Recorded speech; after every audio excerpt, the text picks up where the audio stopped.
গাইবান্ধার পলাশবাড়ী উপজেলা আওয়ামী লীগের দলীয় কার্যালয়ে হামলা ও হাতুড়ি দিয়ে দরজা জানালা ভাঙচুরের ঘটনা ঘটেছে। এ সময় কার্যালয়ের ভিতরের থেকে চেয়ার টেবিল বের করে ও ভবনের সামনে আগুনে পুড়িয়ে দেওয়া হয়। শনিবার 10 মে বিকাল 5টার দিকে পলাশবাড়ী উপজেলা পরিষদের গেট সংলগ্ন বঙ্গবন্ধু মার্কেট ভবনের দ্বিতীয় তলায় দলীয় কার্যালয়ে এ ঘটনা ঘটে। প্রত্যক্ষদর্শী ও স্থানীয়রা জানান, হঠাৎ করে ঘাড়ে ব্যাগসহ স্কুল ড্রেস পরা 5-7 জন তরুণ ও যুবক দৌড়ে আওয়ামী লীগের কার্যালয়ে আসে। পরে তারা হাতুড়ি দিয়ে দরজা জানালা ভেঙে ভিতরে ঢুকে ভাঙচুর চালায়। এ সময় কার্যালয়ে থাকা চেয়ার টেবিলের উপর থেকে নিচে ফেলে দেওয়া হয়।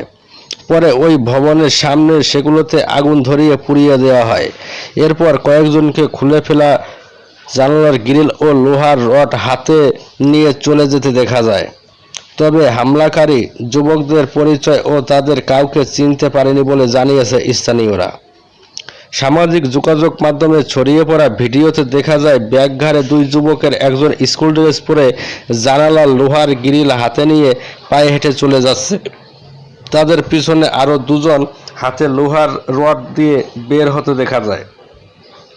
ঘটনার সত্যতা স্বীকার করে পলাশবাড়ী থানার ভারপ্রাপ্ত কর্মকর্তা ওসি জুলফিকার আলী ভুট্টু বলেন, বিকালে চৌমাথা মোড়ে ছাত্র জনতার ব্লকের ও অবস্থান কর্মসূচি চলছিল। পরে হঠাৎ করে আওয়ামী লীগের দলীয় কার্যালয়ে হামলার ঘটনার খবর পাই। হামলাকারীরা তালা ভেঙে সেখানে থাকা চেয়ার টেবিল বের করে আগুন দিয়ে চলে যায়। তবে তাৎক্ষণিকভাবে কেউ হামলাকারীদের পরিচয় জানাননি। এর আগে আওয়ামী লীগকে নিষিদ্ধ করার দাবিতে বিকেল 4:30টার দিকে রংপুর ঢাকা মহাসড়ক পলাশবাড়ী উপজেলা শহরের চৌমাথা মোড়ে ব্লকের এবং অবস্থান কর্মসূচি পালন করে ছাত্র জনতা। পরে একটি বিক্ষোভ মিছিল মহাসড়ক প্রদক্ষিণ করে চৌমাথা মোড়ে এসে শেষ হয়। তবে মিছিলে অংশ নেওয়া কেউ আওয়ামী লীগের কার্যালয়ে হামলা ও আগুন দেয়নি বলে দাবি পলাশবাড়ীর ছাত্র নেতাদের। জেলা বৈষম্য বিরোধী ছাত্র আন্দোলনের মুখ্য সংগঠক মাসুদ রানা শেখ বলেন, আওয়ামী লীগকে নিষিদ্ধ ফ্যাসিবাদের দোসরদের পালিয়ে যাওয়ার প্রতিবাদ ও জুলাই বিপ্লবের ঘোষণাপত্র প্রকাশের দাবিতে শান্তিপূর্ণভাবে আমাদের কর্মসূচি শেষ হয়েছে।